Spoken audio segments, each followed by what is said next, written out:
नमस्कार दोस्तों, स्वागत है आपका आपके अपने यूट्यूब चैनल आर के वर्मा इलेक्ट्रिकल पर। तो दोस्तों, आर के राजपूत बुक से करंट इलेक्ट्रिसिटी की जो हमारी सीरीज चल रही है उसका नेक्स्ट पार्ट लेकर एक बार फिर उपस्थित हैं। तो चलिए फिर विस्तार से बात करेंगे। वीडियो स्टार्ट करने से पहले आपसे रिक्वेस्ट है, यदि आप चैनल पर नए हैं तो चैनल को सब्सक्राइब कर लें और साथ में बेल आइकन को भी प्रेस कर लें, जिससे कि आने वाली वीडियो का नोटिफिकेशन आपको सबसे पहले प्राप्त हो सके। और आप हमारे टेलीग्राम ग्रुप को भी ज्वाइन कर लें, जिसका लिंक आपको वीडियो के नीचे डिस्क्रिप्शन में मिल जाएगा। तो चलिए फिर स्टार्ट करते हैं। दोस्तों, इससे पहले हम इसके 3 पार्ट अपलोड कर चुके हैं और ये आपका चौथा पार्ट रहेगा। इसमें अब तक 84 क्वेश्चनों पर विचार किया जा चुका है। तो चलिए फिर आगे बढ़ते हैं। In the case of direct current, यानी डायरेक्ट करंट के संबंध में, दिष्ट धारा के संबंध में क्या होता है। Magnitude and direction of current remain constant, यानी जो करंट का आयाम और दिशा समान रहती है या कांस्टेंट रहती है। Magnitude and direction of current change with the time, जो आपका करंट का मैग्नीट्यूड और आयाम समय के अनुसार बदलता है। Magnitude of current change with the time, यानी करंट का आयाम बदलता है। Magnitude of current remains constant, यानी करंट का मैग्नीट्यूड आपका कांस्टेंट रहता है। तो राइट आंसर की बात करें तो दिष्ट धारा के संबंध में तो आपका करंट का जो आपका मैग्नीट्यूड और आपकी डायरेक्शन दोनों ही आपकी कांस्टेंट रहती हैं। और एसी के केस में बात करें तो आपका एसी में आपकी पल पल बदलती रहती हैं। तो राइट आंसर आपका ए रहेगा। तो दोस्तों, बहुत ही इंपॉर्टेंट क्वेश्चन है, वीडियो में प्लीज़ अंत तक बने रहें और प्रत्येक एग्जाम में इस बुक से क्वेश्चन पूछे ही जाते हैं। आगे बढ़ते हैं। When electric current pass through a bucket of water, lot of bubbling is observed, this suggested that type of supply, यानी जब एक बाल्ट पानी से भरे बाल्टी में आपके बुलबुले आपको दिखाई देते हैं, तो आपको कौन सी सप्लाई आप सजेस्ट करेंगे। तो आपकी वहाँ पर आपकी AC supply, DC, any of above, none of the above. तो राइट आंसर की बात करें तो आपका डीसी सप्लाई वहाँ पर प्रयोग में लाई जा रही होगी। आगे चलते हैं। Resistance of carbon filament lamp dash S apply voltage increase, यानी आपका कार्बन का जो फिलामेंट लैम्प होता है उसका वोल्टेज बढ़ाने पर रेजिस्टेंस पर क्या प्रभाव पड़ेगा। तो आपका resistance increase, decrease, remain constant, remain same, none of the above, यानी आपका रेजिस्टेंस आपका कम हो जाएगा, क्योंकि कार्बन का प्रतिरोध ताप गुणांक आपका ऋणात्मक होता है। तो इसका राइट आंसर आपका बी रहेगा। आगे चलते हैं। Bulb in street lighting are all connected in, यानी स्ट्रीट लाइट के जो बल्ब होते हैं वो आपके किस प्रकार संयोजित यानी जुड़े रहते हैं। Parallel, series, series parallel, end to end. तो राइट आंसर की बात करें आपका तो आपके पैरेलल में जुड़े हुए होते हैं। तो दोस्तों, बहुत ही इंपॉर्टेंट क्वेश्चन है एग्जाम के लिए। आगे चलते हैं। For testing appliances the voltage of test lamp should be, यानी टेस्टिंग लैम्प की जो वाटेज होती है वो कितनी होनी चाहिए आपकी। Very low, low, high, any of value. तो आपकी उसकी वाटेज आपकी हाई होनी चाहिए। तो राइट आंसर आपका सी रहेगा। आगे चलते हैं। Switching off A lamp in house produce noise in the radio, this this is because switching operation produce, यानी स्विचिंग के दौरान रेडियो में एक नॉइज यानी शोर की आवाज़ उत्पन्न होती है। तो किस कारण होती है आपकी। पहला option, arc across splitting contact, यानी कॉन्टैक्ट के बीच में जो आर्क होती है उसके कारण होती है। दूसरा, mechanical noise of high intensity, यानी मैकेनिकल लॉस के कारण होती है। Both mechanical noise and arc contact, यानी दोनों के none of the above.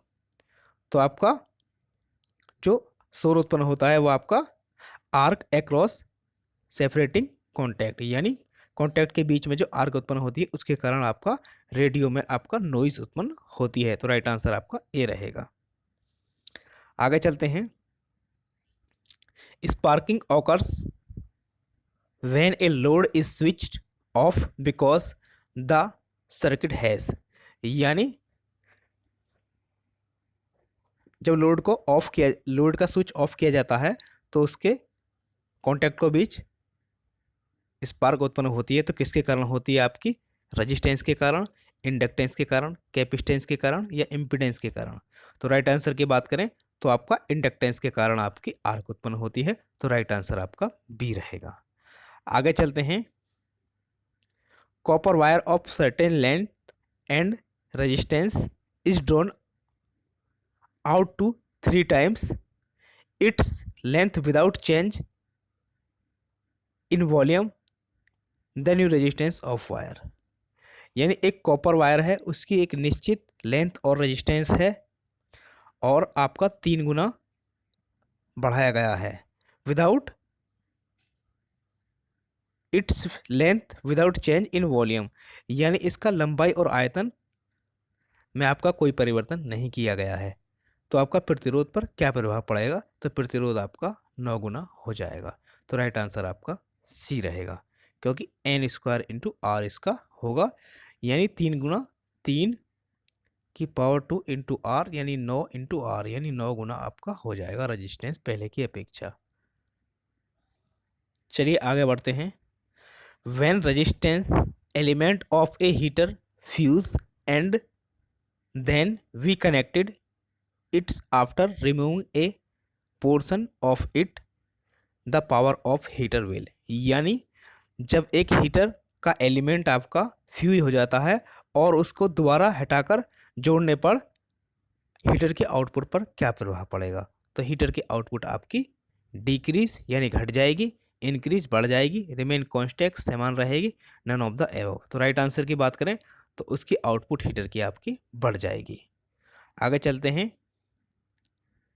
A field of force can exit only between, तो आपका 2 molecules, 2 ions, 2 atom, 2 metal parts, यानी एक फील्ड के चारों ओर आपका क्या होता है? तो आपके 2 आयंस इसका राइट आंसर रहेगा। आगे चलते हैं। A substance whose molecules consist dissimilar atom is called, तो आपका एक सबस्टेंस जो आपका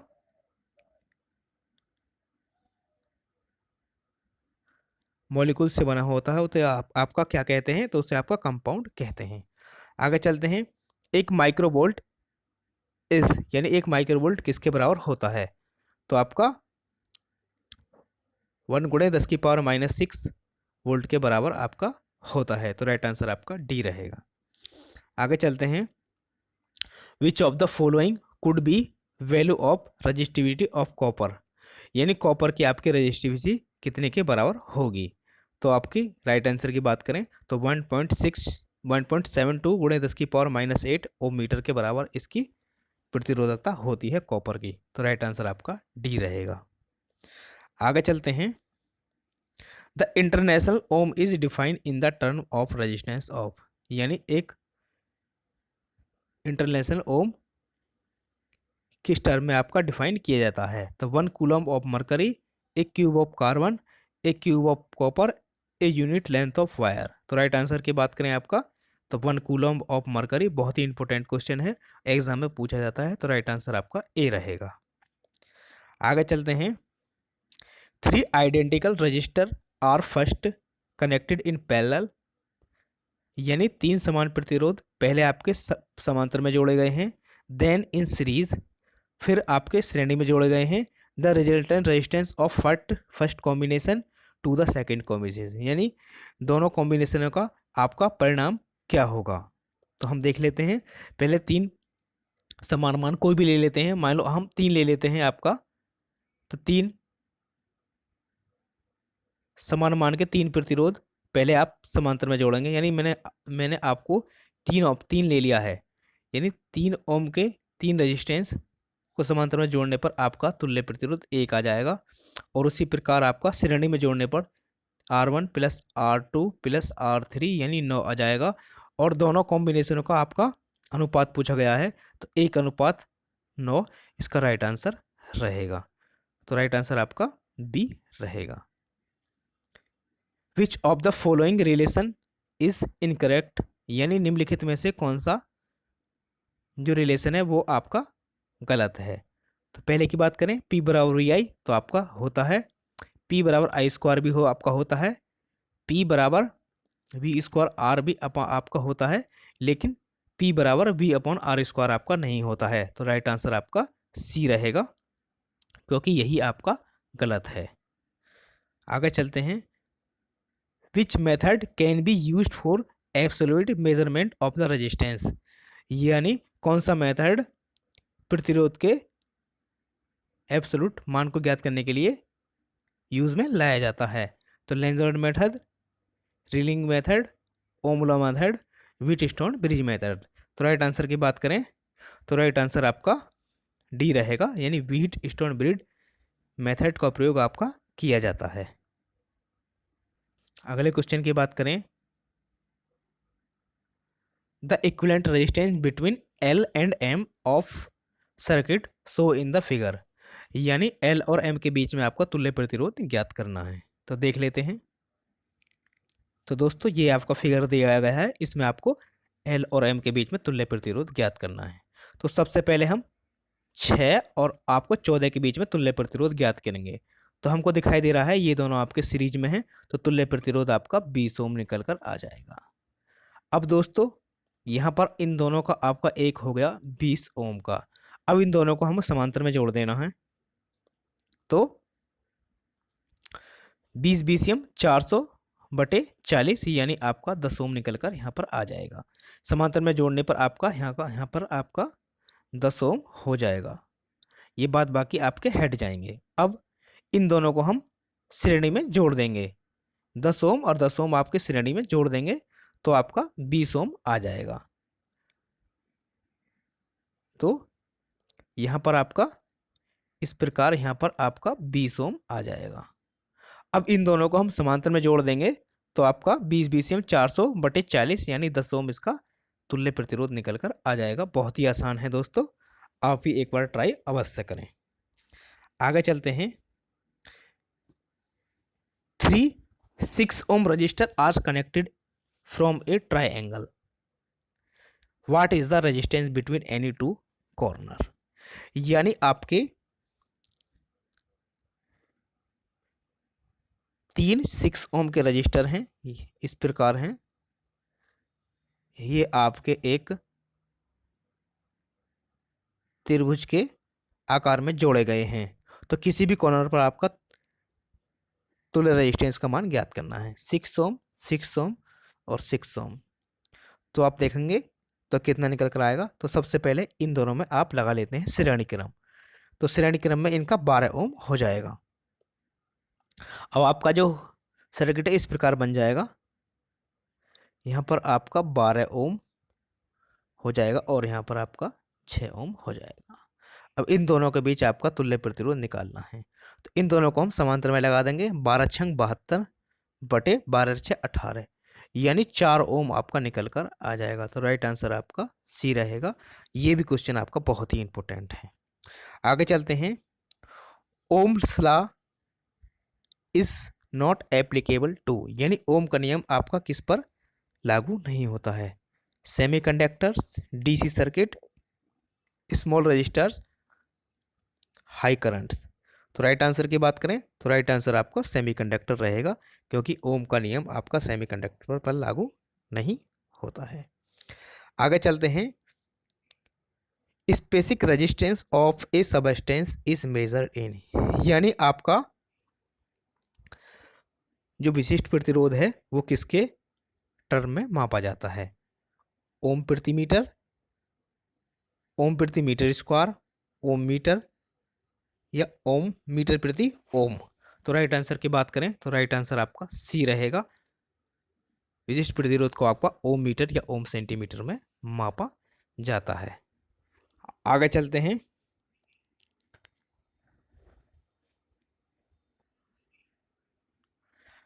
temperature coefficient of resistance in expert in the term of, यानी टेम्परेचर कोफिशिएंट को किस में मापा जाता है? तो ओम्स प्रति डिग्री, महो प्रति ओम्स डिग्री सी, ओम प्रति ओम्स डिग्री सी, या महो प्रति डिग्री सी। तो राइट आंसर आपका सी रहेगा, यानी ओम्स प्रति ohms degree C. Which of the following material has least resistivity, यानी निम्नलिखित में से आपका लीस्ट रेजिस्टिविटी यानी रखता है, कौन सा आपका रखता है? तो कॉपर इसका राइट आंसर रहेगा, क्योंकि इन तीनों की अपेक्षा कॉपर की प्रतिरोधकता आपकी कम होती है। तो राइट आंसर आपका डी रहेगा। According to the fuse law, यानी फ्यूज के नियम के अनुसार the current carrying capacity varies as, यानी जो करंट की जो कैपेसिटी है किसके अनुसार बदलती है? तो आपकी राइट आंसर की बात करें तो डायमीटर की पावर 3/2, यानी 1/2 इसका राइट आंसर रहेगा। डायमीटर की घात 1/2 के अनुसार बदलती है। विच of the following lamp have least resistance at the room temperature, यानी निम्नलिखित में से कौन से रेजिस्टेंस का प्रतिरोध कमरे के ताप पर आपका सबसे कम होगा? तो आप रेजिस्टेंस का मान निकाल सकते हैं। R = V² से आप निकाल सकते हैं, यानी लगभग सबका वोल्टेज आपका समान है, तो जिसकी आपकी पावर सबसे ज़्यादा होगी उसका ही रेजिस्टेंस आपका कम होगा। तो राइट आंसर आपका सी रहेगा, इसका ही रेजिस्टेंस आपका सबसे कम होगा क्योंकि इसकी पावर आपकी ज़्यादा है। आगे चलते हैं। Which resistor will be physical large in size, यानी निम्नलिखित में से सबसे जो रजिस्टर आपका फिजिकली लंबा होगा?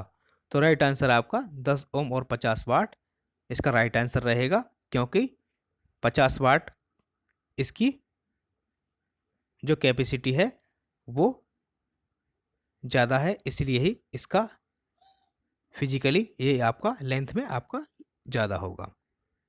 When current flow through heater coil it's glow, यानी जब एक हीटर कॉइल में आपकी विद्युत धारा प्रवाहित की जाती है तो ये जलने लगता है। But supply wiring does not glow, लेकिन आपकी जो सप्लाई की जो वायर होती है वो नहीं जलती है। तो क्या कारण है? तो देख लेते हैं।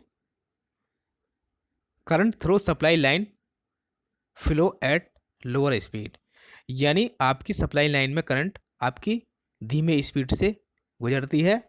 सेकंड की बात करें, the supply wiring is covered with the insulation, यानी सप्लाई वायरिंग आपकी इंसुलेशन से कवर रहती है। थर्ड बात कर लेते हैं, resistance of heater coil is more than supply wire, यानी हीटर कॉइल का रेजिस्टेंस सप्लाई वायर से अधिक होता है। Supply wire are made of superior material, यानी सप्लाई वायर आपकी सुपीरियर मेटेरियल की बनी होती है। तो राइट आंसर की बात करें तो राइट आंसर आपका the resistance of heater coil is more than supply wire, यानी रेजिस्टेंस हीटर कॉइल का रेजिस्टेंस आपका सप्लाई वायर से अधिक होता है, इसलिए आपका हीटर कॉइल जलने लगती है। तो राइट आंसर आपका सी रहेगा। आगे चलते हैं।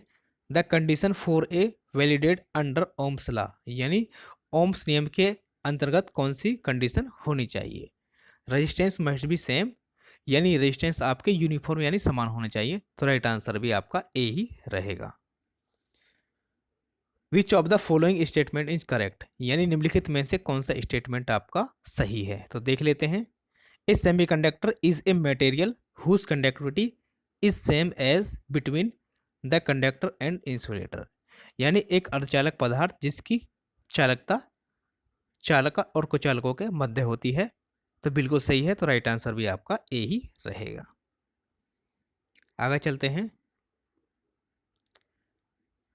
With 3 resistance connected in parallel if each dissipate 20 what the total power supplied by the voltage source, यानी 3 आपके रेजिस्टेंस आपके समांतर में जोड़े गए हैं इस प्रकार, और प्रत्येक आपका 20 वाट पावर खर्च करता है। तो आपकी पूरी पावर कितनी खर्च होगी। तो राइट आंसर आपका 60 वाट इसका राइट आंसर रहेगा। आगे चलते हैं। ए थर्मिस्टर हैज़ यानी एक थर्मिस्टर क्या रखता है। तो थर्मिस्टर आपका नेगेटिव टेम्परेचर कोफिशिएंट आपका रखता है। तो राइट आंसर आपका डी रहेगा। आगे चलते हैं। If I R and T are current resistance and time respectively then according to Joule's law heat produce will be proportional to. यानी यदि आर आपका रेजिस्टेंस, आई करंट और टी आपका टेम्परेचर है यानी टाइम है, तो आपकी ओम के नियम के अनुसार आपकी ऊष्मा किसके द्वारा प्रोड्यूस होगी। तो ओम के नियम के अनुसार ऊष्मा आपकी आई स्क्वायर आर टी, आपका ओम का नियम आपका होता है आई स्क्वायर आर इंटू टी के समानुपाती होती है। तो आप देख लेते हैं। तो राइट आंसर आपका ए रहेगा, I square R into T. Nichrome wire is an alloy of यानी नाइक्रोम वायर आपका किसका मिश्र धातु होती है। तो आपका निकिल और क्रोमियम की मिश्र धातु होती है। तो राइट आंसर आपका सी रहेगा। इसमें आपका 80% निकिल और आपका 20% आपका क्रोमियम होती है, तब जाकर आपका नाइक्रोम बनता है।